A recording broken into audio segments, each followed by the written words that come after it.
Hey everybody, how's it going? Well, it's Monday afternoon. I thought I'd come out and make a little content for everybody. It's been a long weekend. I had planned to do a video, didn't have the chance to, and also it was insufferable out here. It was really hot. And it's still pretty warm, and it's humid. Yeah, so somehow there's some moisture that's moved into SoCal and it's making it a little sticky. But I won't dwell on the slight inconvenience that has provided. But it is, I sweat easy, and I really am more of a dry climate person. But anyhow, it's all right. We'll survive. We have some little updates, nothing too crazy. So over the weekend, we went on a little bicycle ride. We have acquired some antique bicycles. We have a late 30s Elgin ladies bike with the skirt guard that my wife likes. She bought it from a friend of ours, and then she encouraged me to find a bike so we can both ride bikes together. And I'm like, okay. So she found one that was being sold locally, and I liked it. It's a mid to late 30s era Schwinn autocycle. It's been stripped of all its charm and its doodads and the little trinkets, all the accessories, if you will. However, it's straight, it's solid, and it rides. It's been serviced, from what I can understand. It rides really smooth, makes no squeaks, nothing. The chain's great. Yeah, it actually rides really nice.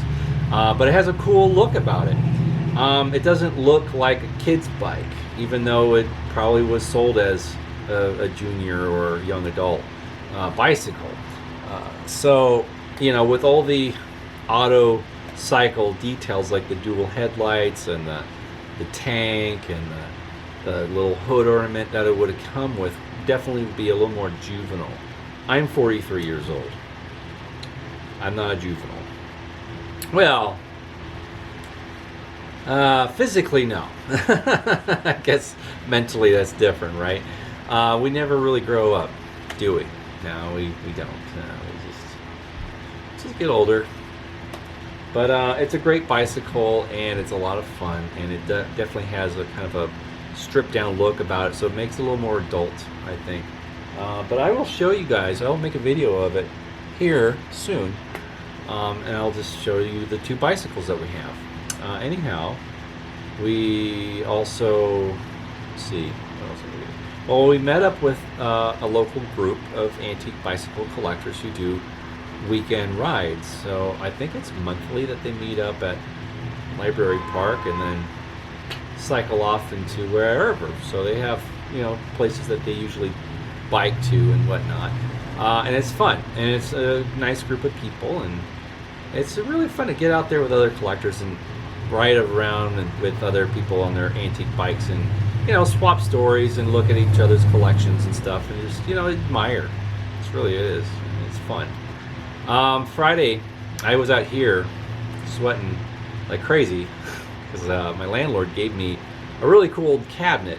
You've probably seen these in some garages or antique stores, but they're like a double door, tall, narrow cabinet where you can store either chemicals, paints, whatever garage related stuff. And some people use them for pantry. It's like a little broom closet, and you can hang a broom or whatever in there and some other items. But yeah, this thing was pretty dirty, pretty beat up. Well, not really dented, it's just dirty.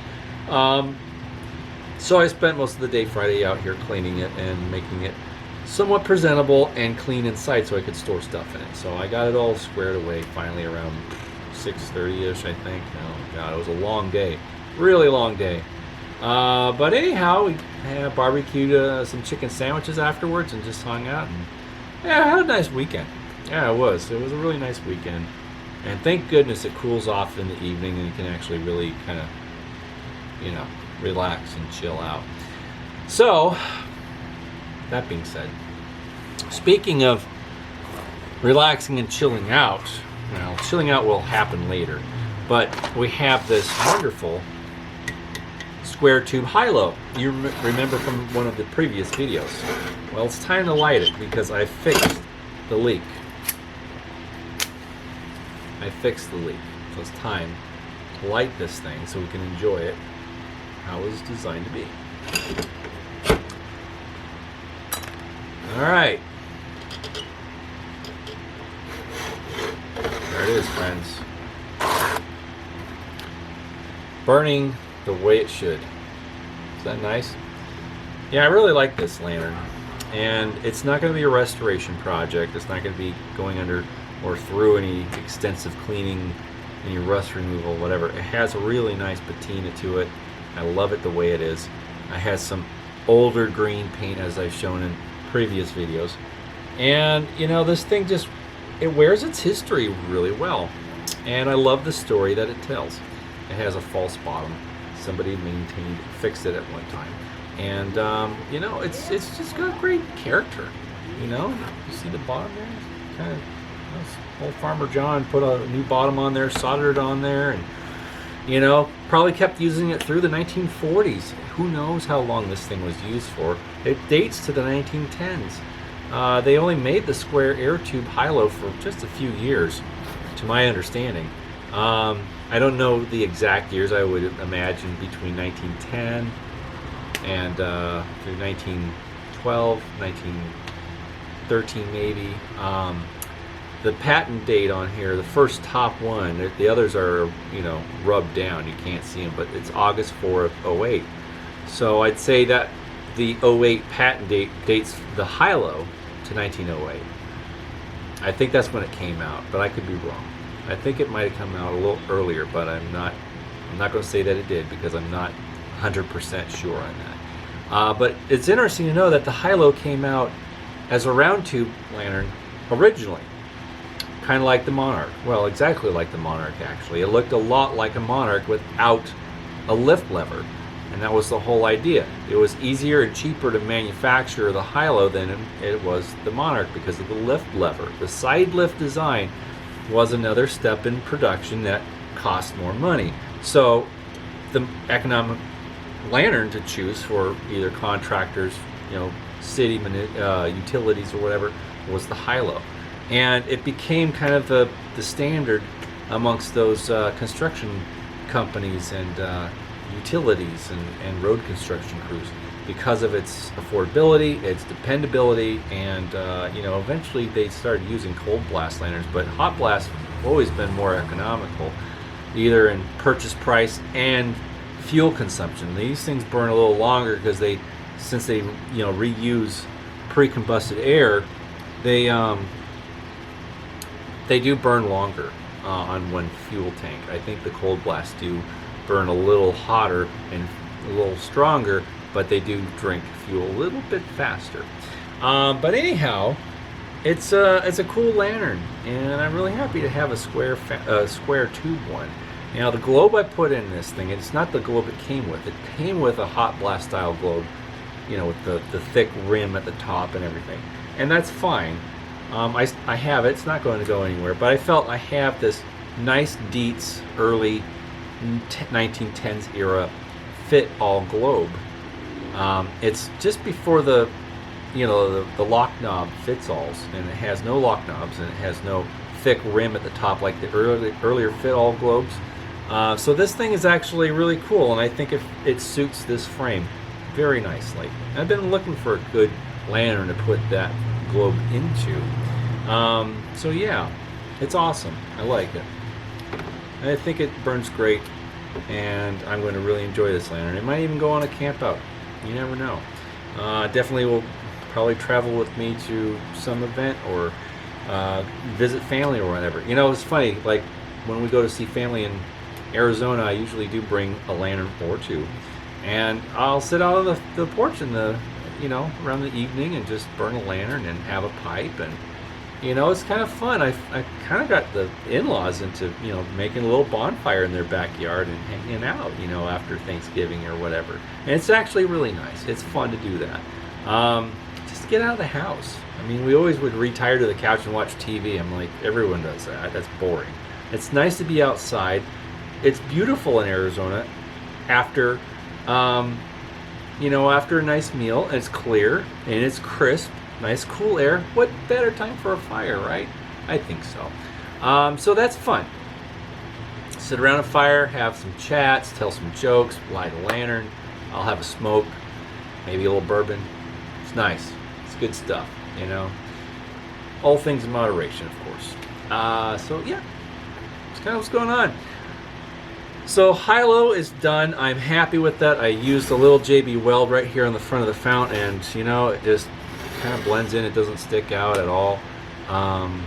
To really have fixed the leak to my specifications would have been a lot of work. I would have had to put evaporust in there and clean out all the rust, which could have opened up more holes, and then seal all and let it cure and all that stuff. So yeah, I thought if that's just the one little leak, I'm just going to plug it with some JB Weld. So there we go. I have some other things that leak that need to be fixed too. So I'll get all that done, taken care of soon.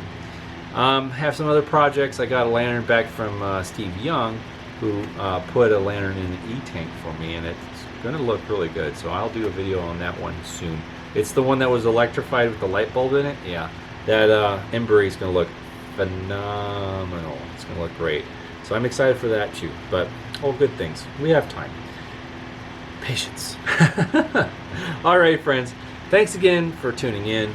Thanks for subscribing.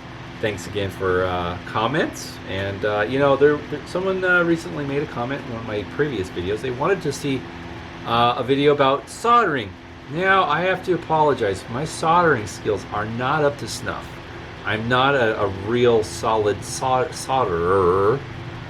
So my skills with the soldering iron and filling holes with a soldering iron and all that is entailed with. It's not my thing yet. I'm still learning. So I will not try and give instructions how to do something when I'm still learning myself. I don't want the blind to lead the blind, if you will. So I don't want your mistakes, well, my mistakes to become your mistakes. And yeah, so I'm sure you understand. There are plenty of wonderful videos out there on how to solder. I definitely would look those up. Follow Scout Crafters. He's a great guy. Has a great channel on YouTube here as well. He's also one of my subscribers, and I'm a subscriber of his.